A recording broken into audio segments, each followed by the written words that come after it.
Good evening. We would like to welcome you to our annual State of the City. On behalf of the mayor and the elected officials, we welcome all of our visitors that came out tonight and all those that are watching the State of the City on our television station and our social media platforms. Please enjoy the video.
Well, the expression better together certainly fits our community. No individual, no mayor, no commission, no manager, no city attorney, no staff member can take all of this great credit. But together, I think we all deserve a round of applause.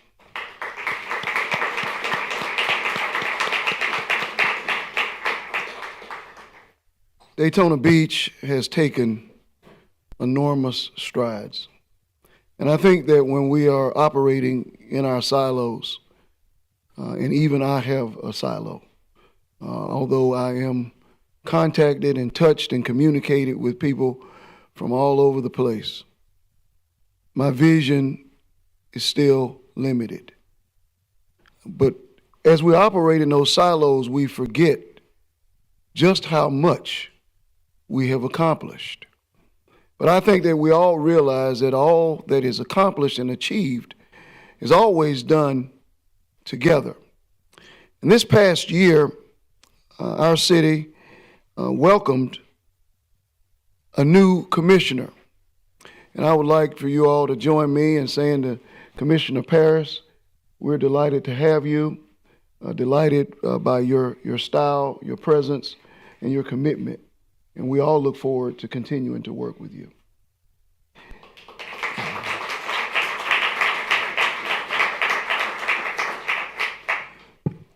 Residents voted that Commissioner May and Commissioner Henry would continue for 4 more years in their roles of service to the city of Daytona Beach. And with all of that being said, I think that the video really does illustrate how much has been done across the city. And as the mayor, my first campaign over 10 years ago, I talked about one city and one vision, how we could truly come together as a city. And by that, my objective really was that we all not only be connected, but that we all feel the fruits of the beauty and the wonders of living in Daytona Beach.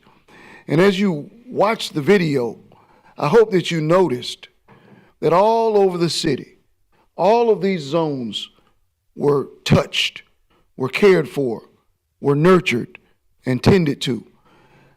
And I would be remiss if I did not acknowledge the reality of the last, 3-4 years. And the reality of that time left us really challenged, not knowing how we would come out of the COVID crisis. And it was a crisis.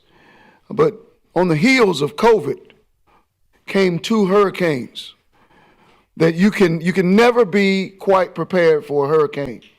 You do all that you think that you can do as a city and as a staff. I remember, about 3-4 years ago when one of the storms was coming our way, and I went out and I knocked on all these doors and I wanted people to evacuate because I thought that this was going to be the worst of all the storms. Turned out not to be the case. And I say that to say that these storms, by our projections and our hopes, they were much worse than I thought that they would be, and certainly much worse than I prayed. But our collective response as a community left me proud, left me honored to serve, and pleased to be able to tell my children that this is the city that my parents chose to raise me in. And it is the city that I rescued your mother from South Florida to bring her to. She lived in a concrete jungle, and I convinced her to come to Daytona Beach to start and raise a family. And the way that we responded is what tells me that I made a great choice. And if I might say, so did she. We had diverse events, and COVID and the ARPA funds enabled this commission and this staff to engage with our residents in ways that no commission in history has ever been able to do. And I think that my colleagues would agree. We've been able to do things that we have only dreamed of doing. Almost everything that you saw on that video, in some way, shape, or form, was touched by this commission. And much of it was touched through the ARPA funds, from Juneteenth to the Santa Run, Trunk or Treat. All of those things are Juneteenth is historic, Santa Run, relatively new. Trunk or Treat this year has outgrown its space. Both of those are commission-driven initiatives from Commissioner Cantu, Commissioner Henry. The 4th of July parade gotten better over the last 2 years. Summer fun, the Mayor's Fitness Challenge. The Mayor's Fitness Challenge is at an all-time high. We have 153 people registered for the challenge this year. We are literally busting out of our seams, and we're not certain how we will get everyone in to the newly named Cherry Center. And I think that bears witness to our appreciation of our history. As you all know, last month we renamed the Cherry Center, or earlier this month, we renamed the Cherry Center after Julia and Charles Cherry. Julia was a legendary school teacher here in Daytona Beach, and Charles Cherry was a city commissioner, founder of the Daytona Beach Times, and one hell of a fighter for equality and civil rights in our community. I think we made a good decision in renaming the center in their honor. Midtown Music, Showtime in the Parks, Bandshell concerts, the Seafood Festival, supported by Commissioner Paula Reed, has had enormous success during last year. The National Night Out by our police department is always a big event supporting our kids. Wine walks in downtown Daytona Beach and food trucks in Commissioner May's zone are a big success. And if you have not gone, if you have not experienced the beauty of our downtown, which is taking on a life of its own with the new Esplanade. The Esplanade said to Daytona Beach and to the world that our Christmas is unique and it is befitting the beauty and the glory of what I believe is destined to be one of small city America's best downtowns. With the new Brown & Brown building, with the new apartments that are going in, the Esplanade itself, we are poised for greatness in our downtown. The greatest part, the greatest accomplishment of the last year, I would have to reserve that for the statue. The statue is perhaps the greatest achievement in the history of our community. Not simply because of the majestic and wonderful, awe-inspiring, transcendent life of Dr. Mary McLeod Bethune.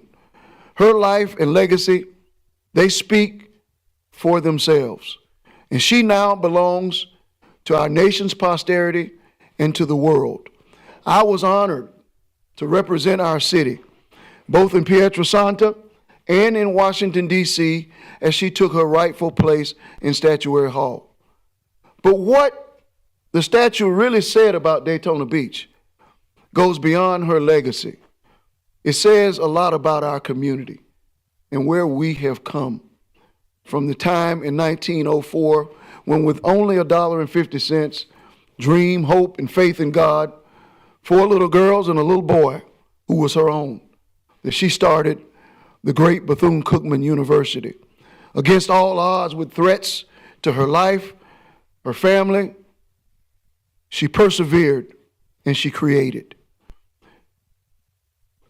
Fast forward over 100 and almost 120 years later, this community came together, black, white, Democrat, Ormond Beach residents, Port Orange residents, it didn't matter where we came from. We came together and we said that this life is worthy of our investment. We were challenged as a community with raising funds for one statue to go into Statuary Hall. as a member of the Statuary Fund Board, I was proud, I was honored, I was pleased when the board voted that we wanted a replica statue or a statue of similarity. It would not be, it would be bronze here in our riverfront park. So the board went out and raised more money from the $400,000 that we originally planned to raise. It went to $700,000 and went beyond that.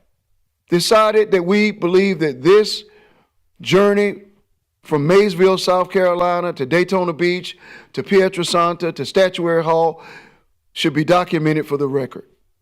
And we created a world-class documentary that I hope that all of you have seen. And if you have not, please make it your business to do so. You are missing out on our history. The Veterans Museum took a new home, got a new flagpole. The Purple Heart parking space is one of my favorite places or sites in City Hall. Orange Avenue Rec Committee. You all know that, I've been mayor, as I said, for 10 years. And for 10 years, we didn't know what to do with the Orange Avenue Rec. And frankly, we still don't know what we're going to do. But I think that this commission and this community said something that's important. It said that we want to hear from you. We established a community board designed specifically with the task of telling us what we should do, giving us options about what could happen with the rec center. And the work that they did just left me speechless. We were all blown away with the commitment, the dedication, and the results of what they gave us. And it is our hope that we will be able to act upon the recommendations that they've made. Affordable housing, this commission's #1 priority, took great leaps, great bounds with Commissioner May, Commissioner Reed, both helping with ARPA funds again to support affordable housing. Clyde Morris Landings, 282 affordable units there on Clyde Morris with city funds, because the city agreed to divert tax funding to support that project. So we have stood behind our commitment to affordable housing. Doorbell cameras have been a huge success in our community. My most pleasing achievement during this tenure as it relates to our commission's general basic foundational work is the fact that our budget for road and resurfacing and sidewalks has doubled. We've gone from $2 million to $4 million, and this year, $4.1 million. And it is my hope that next year, whatever the budget increases will increase percentage-wise in that particular fund. And our streets look better. Our sidewalks look better. We all feel better when we live in a city where our streets, roads, and sidewalks are cared for and maintained. The $1 million roof replacement program. I have said from this dais many times that the #1 challenge to homeowners who are in despair is when their roofs are in jeopardy. Because when a roof is in jeopardy, the whole property immediately becomes in jeopardy. We doled out $1 million, again, of ARPA funds to support roof repairs in this community. Again, a community of care, a community of compassion. And I say this, and it goes all the way back to in the throes of, when we were in the throes of the pandemic, and this, or the previous commission, voted to expend $4 million to support our residents to give them a break as it related to their water bills.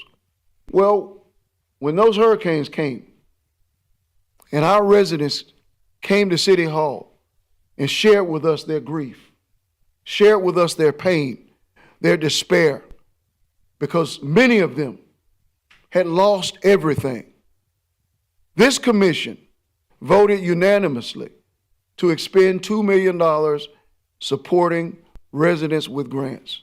And for that, I thank each of you are to be commended and given a round of applause.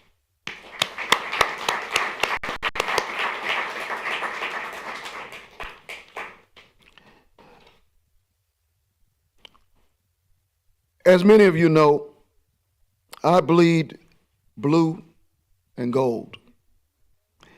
Mainland High School, I was there on yesterday using ARPA funds again to support 30 students who will have a special class of tutors helping to prepare them to pass the SAT, ACT, because some want to get into the college of their choice. Some have not passed the state test that is required for graduation.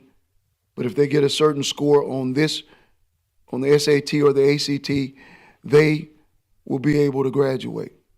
But all of them, when I looked in their eyes, I saw our future. I saw motivation. I saw drive. I saw grit and determination. And when I left, after giving my 3-minute speech, I was proud. I was proud because they were young people who said that failure is not an option. No one test is going to determine my future. They're going to come before school. They're going to go at lunch. They're going to go after school to pass that test. And we use taxpayer dollars to support those students because we believe in them and we believe in their dreams and we are inspired by their drive and determination. But not only did we do that, as a community, when the football team left us all feeling proud by their drive and their push and their fight on the football field, by their class and the way that they carried themselves throughout the season, we rallied together as a community. In just 2 weeks, we raised over $50,000 to send every student who wanted to go. They had a B average, they could go.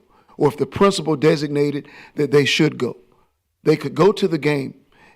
Every football player, every cheerleader, every band member, all went to the game free of charge. They all ate. The football team was able to spend the night overnight, and they all went and represented us in ways that I watched, and I went away and thought back to my own time as a student there, and I left full of pride because they experienced something that they will never forget. And they did so because we supported them, not simply as a commission, but as a community, the business community as well. This city was faced, and our police department has been faced with a challenge over the last several years. You know, we all remember, the crisis that police departments are facing all across America as it relates to how to hire and how to develop a force that will be able to combat crime and to build a team that will be able to withstand the challenges of that work. And we know that it's very challenging work. So we were short some 44 or 45 police officers. From that dais, that seat behind me, I challenged our city manager and our police chief, as well as Mr. Sexton, to come up with a solution that would help our chief to be able to hire the men and women that he needs to make our police department stronger than it's ever been and to give him the resources that he needs. And there's no resource in police work quite like human resources. So they came back within 90 days, and I wondered if they would make it. But they came back with a solution that left us with the best paid police department in Volusia County. As well, the best paid fire department in Volusia County.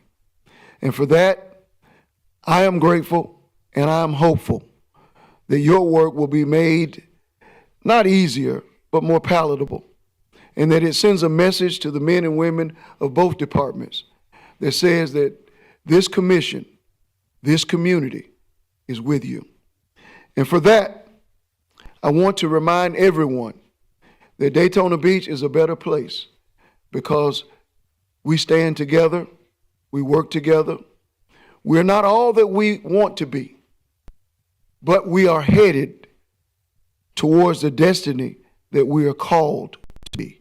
And that destiny is the great American destination. God bless each of you. God bless the great city of Daytona Beach, and God bless our work. Thank you.